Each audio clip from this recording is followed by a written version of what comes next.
Hey guys, it's Jaleesa, and this is just a quick impromptu video that I decided to do to try to help out a few people. And this is about the Willie Morrow comb attachment for blow dryers. If you haven't heard of the Willie Morrow comb attachment, it is marketed as a universally fitting comb attachment with, really durable and well-performing teeth. And it's beloved. And I did not have a comb attachment for my blow dryer at all. My blow dryer only came with 2 sizes of concentrator nozzles, which is what I've been using along with a brush. But I decided to try something else, and online people were raving about comb attachments, which I have never used in straightening my own hair. So I did a little research online, and this is known as the best comb attachment nozzle. And what I discovered online was that although this claims to be, pretty universal and it's supposed to fit almost every blow dryer, people were saying that there are many blow dryers it doesn't fit because of how the newer blow dryers are shaped. So this is my Solia, and do you see how it's shaped like a cone? It's sort of graduated to a point. It's like this. So the traditional older blow dryers, like an old Conair or something, was more just a straight cylinder. And the nozzle, could go far back and just grip, and there wasn't an issue like some people were having with this one.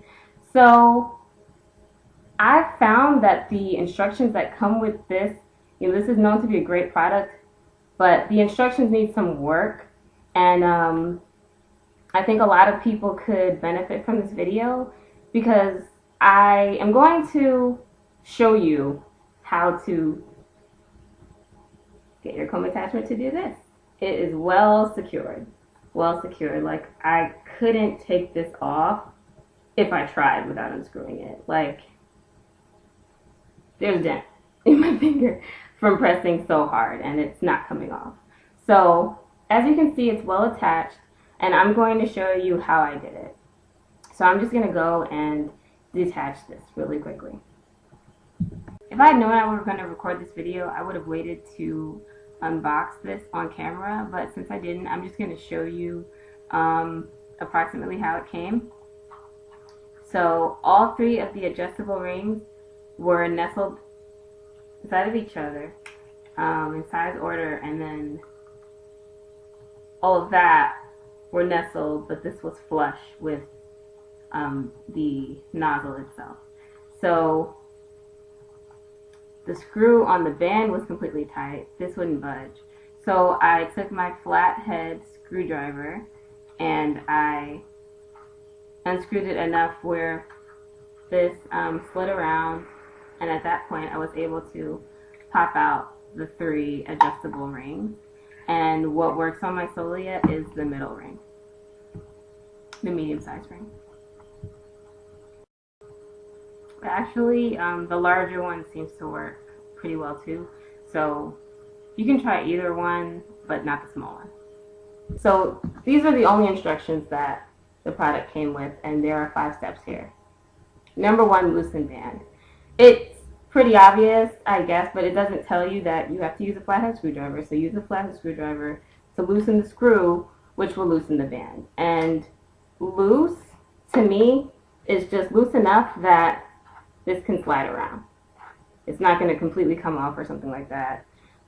Just loose enough for it to slide around.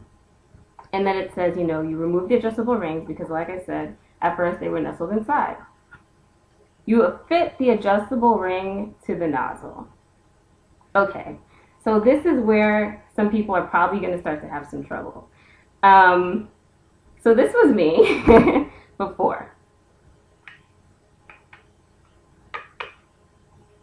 Okay, maybe the biggest one will work. Wait, how can they all be 2? Okay, maybe this one works. So that was me. And I actually thought I broke my adjustable rings when I discovered this. But if you look, these all have a seam. I thought it was just a seam. This actually pops open. So when it says fit adjustable ring to nozzle, I initially thought that they just meant fit it, like try to see which one will slide onto the nozzle and then that's it. But what you really have to do, I'm going to try to show you guys this.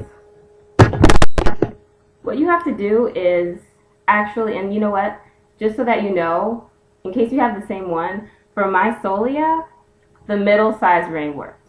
So take the middle size ring, well, I'm going to take the middle size ring, and the part with there's a thicker band on one side, and that part is going to go more to the back of the dryer. So you're actually going to have to open this up and slide that on and hold it in place. Okay, so we're up to number 4 now. We've already done number 3. Fit the adjustable ring to the nozzle. Now you hold and do number 4. Insert the dryer barrel with adjustable ring into the nozzle. So this is the dryer barrel, this is the adjustable ring, and we're going to insert these into the nozzle. So I'm going to try to get the logo side up because I'm just anal like that. And I'm slowly fitting the pieces together. Okay, so now these are fit in together, and this doesn't look like it's going anywhere. But what I realized was that at first I had the adjustable band underneath like sticking out, and I was trying to screw it on, and then when I pushed with a little pressure to see if it would pop off, it sure would. So what I found, let me make sure that this is straight before I tighten this because this is going to be it.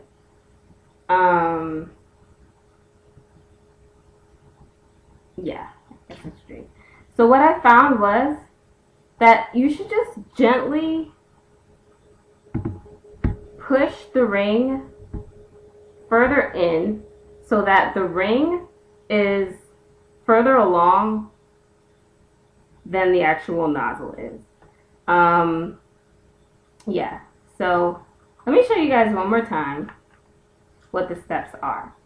Take the adjustable ring.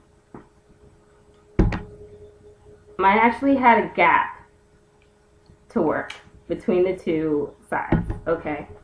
And I just got it back as far as it would go.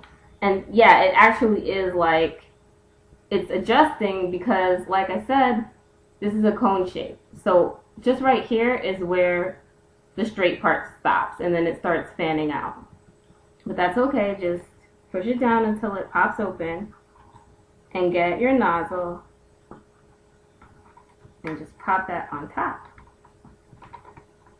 And then just kind of let it do its thing, like pull up a little bit, let this slide in, and then push it the rest of the way in to really secure it. And I would say that's the most important step, because when I didn't do that, this would pop off, and now that I know to do that, it doesn't pop off at all. And so now that that is secure and you've made sure that your ring is further away from you than the nozzle itself, we're up to number 5, which is to tighten the band. So we're going to find our screw and tighten. And I can't quite get this on camera, but I'm just holding it in place. And I'm tightening with my screwdriver until it's nice and snug. So the screw is nice and snug. And that's it. And then once the screw is nice and tight, this band should no longer budge. This isn't going anywhere. So I don't know if this will work for every professional Ionic blow dryer, but it worked for mine. So if you have a Solia, I think this will work for you, and I think it'll work for a lot of the pieces because, like I said, there are 3 adjustable rings. And I use the medium, so there's a smaller one, there's a larger one. I just want to add, I really can't stress it enough. Make sure that you cannot, if you were to look at this just from this angle, make sure that you cannot see the lip of the ring poking out. The lip of the ring should be nestled inside of the nozzle for this to be on securely. And then once that's accomplished and you're holding down still, you want to go ahead and make sure that this is aligned to your blow dryer the way you want it, and you will tighten up the screw once and for all. And that's it. And just try this method, take your time with it, and hopefully it works for you. And if you like the effects of this comb attachment, hopefully you don't have to resort to the duct tape. So if this didn't work for you, I'm really sorry, and because I know what it's like to be disappointed that to have expectations for a product and then something goes wrong. But the duct tape method is an option, but let it be your last resort. Please try this if nothing else has worked for you so far. And hopefully I helped somebody out there. And if I did help and you're thinking, oh my goodness, what an awesome fix, how can I repay Jalisa? You can subscribe. Thanks for watching, guys. Enjoy your Willie Morrow, and until next time, bye.